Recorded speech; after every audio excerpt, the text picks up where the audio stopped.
that support has to come from using innovative products, ability to do things. Another product that we are pioneers in the US market is in the government guarantee programs. So that's something we are also going to bring into the India market, because that's very important, that government should not be lending money, but government has to create mechanisms to guarantee a lot of private flow of credit, because that creates secondary markets which actually becomes even much more liquid and better. And that's what we have seen in US, in Germany, and some of the other markets, that the Indian government has realized it also, and they're looking to do that. So I think that's a very important piece, because still, and our focus has been on the SMEs across the globe, and there's a reason, because 70-75% of the world economy runs on SMEs. And the key idea is that in India, the pace of digitization will actually change how SMEs work today. SMEs are becoming more digital. We have seen in the post-COVID world, SMEs realize the value of being on cloud. They are willing to spend money on technology. What they want is an ability to get the right products, right platforms, and they need money for that. They don't have the resources to do that. And unlike US, in India, the SME credit has been very constrained. The guarantee programs have been very, very minuscule. And I think these are the kind of things that are going to change the overall, the economy, as well as it's going to make India, finally realize a dream to become a large economy like China. And, because in China also, most of the SMEs have really powered their economy, export economy. And that will only happen when the digitization happens. So I think that is something important for us, because one of the things that we are doing in the India market is that we are creating an ecosystem. I think what we have been able to do in US markets is that we are not going and saying that we want to do everything on our own. That has been, and there's a mind shift we are seeing in India also now. In the pre-COVID world, most of the large lenders, large banks, and other larger institutions in India wanted to do everything on their own. Now, finally, they are starting to realize that this is a world and age of collaboration. You cannot do everything on your own. You are good at something, let's be good at that, and let other players come in and actually do that. I think government is doing that with the account aggregator, Ocean. These are all the initiatives which we feel that, just like UPI, what UPI did to retail payments, these initiatives are going to do the similar impact in the SME credit markets now. And I think the other thing is that, what we are already doing is that we are already forging some great strategic partnership with some unicorns in India now, with other fintechs, because if you see, most of the unicorns in India want to do some kind of lending in their ecosystem. The challenge today is that they don't have a platform, they don't have the expertise, and they don't have the connectivity to do that. Our value proposition for all of them is that we are bringing all these platforms, and the good news is all these platforms have been developed from India only, for the global market. So we are now replicating it in the India market, and we are launching it. So you will see a lot of new things happening with Biz2X platform over next 2 to 3 months. And for us, investing another $100 million into this market is something that is going to help our business, obviously, but it's also going to help in contributing towards a massive amount of ecosystem play. Because one thing we want to do in the India market is we want to show the power of ecosystem. We want to show the power of doing co-investments. We want to show the power of not trying to own everything, sharing of data, sharing of, resources. Because where we are getting into is a gig economy, and gig economy is all about you don't own everything, you own few things, and then you share it with others. And I think that's a very important mindset change that is happening, and we want to be, at the forefront of that, and not at the, back end of that. And I think that's an important piece, because as fintech sector matures in India, as we see more unicorns, as we see more IPOs in India, what we are seeing is that the next level of startups are coming in India. The people's thought process is changing. They want to build more sustainable long-term businesses. And same thing is happening in the SME space also, where the next generation wants to build it into a more digital businesses. Most of them are extremely digital savvy. I find in US, actually, people are more digital savvy now than in US, especially on mobile phones with the payment infrastructure. And the government, and the amount of push that the government is doing in India in the digital infrastructure space is massive, And I think that's a very good sign that, for India to become a world-class economy and a world-class, I would say, size economy, this is the only way forward, Thank you. think I bored the people.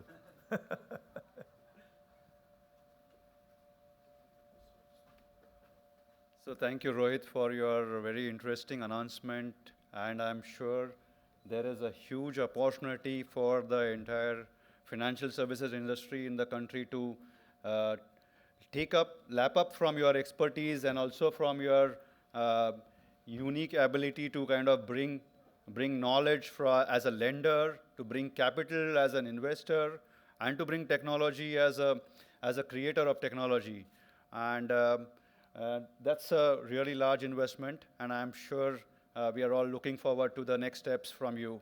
So I would like to uh, also invite our global CTO, Mr. Vineet, along with Mr. Rohit, for a short question and answer session.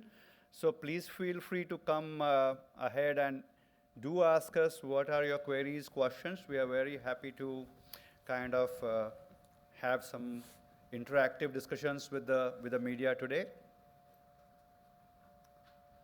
Yes, please.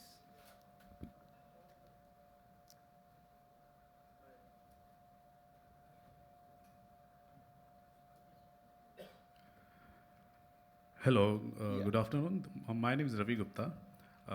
Sir, I want to ask you a question, Rohit sir. Yeah. Uh, since we have seen that UPI system is very, popular in India, you have talked about collaboration, interoperability. So the system is very simple. You just have to scan the QR code or put address and you can make the payment. But in money lending option, how this platform will be easier for the customer, for the users? I just want to do. Yeah, no, I think that's a very good question. One of the things that what is happening with UPI is that there's a lot of payment data being generated, right now, and also the behavioral data that what the customers are really making the payments for, what is the frequency of those payments and everything. One of the things that we have seen in the US markets is that the large payment platforms, like there's no UPI in US, obviously it's a lot more legacy systems, but one of the things that has happened already and is happening more and more is that these payment data sets are being opened up. So you can actually, there's a very uh, thriving industry now, which is based on you can do a lot of lending based on the payment data itself, settlement data. So I think one of the things that in India, some startups have already tried it. Banks have not really got into this market till now. I think there's a key need is that as revenue-based financing, one of the major bedrocks of revenue-based financing is that you take transactional data and this payment data. So let's say consumer is making payment to a business, and as a business, I'm getting all these payments through the UPI platform, or let's say my 70 to 80% of payments. If there's a way to, look at all those transactional data, then lending products can be designed based on what is the frequency of payment, what is the frequency of those payments hitting my bank account, how much money I have at the end of the day, so that I can make a repayment. And that's the whole premise of creating revenue based financing products, because then you can actually have variable repayment terms, you can have variable interest rates, you can have multiple use of the same financing. So you can use part of financing to meet your payroll or your working capital, part could be used for inventory financing, part could be used for buying some part of capital equipment. The key in this is that I think India has taken revolutionary steps on the UPI side. I think where we have still to make progress, and this is a great opportunity now with OCEN and with AA, is that you take that data to the next level and then you start designing products on top of it, which help these businesses to grow. Because a lot of UPI at one end it's customer, at the other end it's a business, actually, even today. Now the key thing is that how you have changed one part of the behavior, which is great, which is like the customer making payments through UPI or business making payment to another business through UPI. That's the underlying data. But what you can build on top of it from a lending. Because today the problem in India still is cost of money is very high. The paperwork is too much. It takes very long time. Now you have to reduce the friction and cost of money. The other thing you have to do is to create risk-based pricing. That is still missing. Like a bank will still give you money at, let's say right now interest rates are low in India between 6 to 8 or 9%, but banks are very selective in where they want to lend. A lot of NBFCs are undercapitalized in India. They don't have that structure, capital structure, because where they go and borrow money? They go and borrow money from banks only today.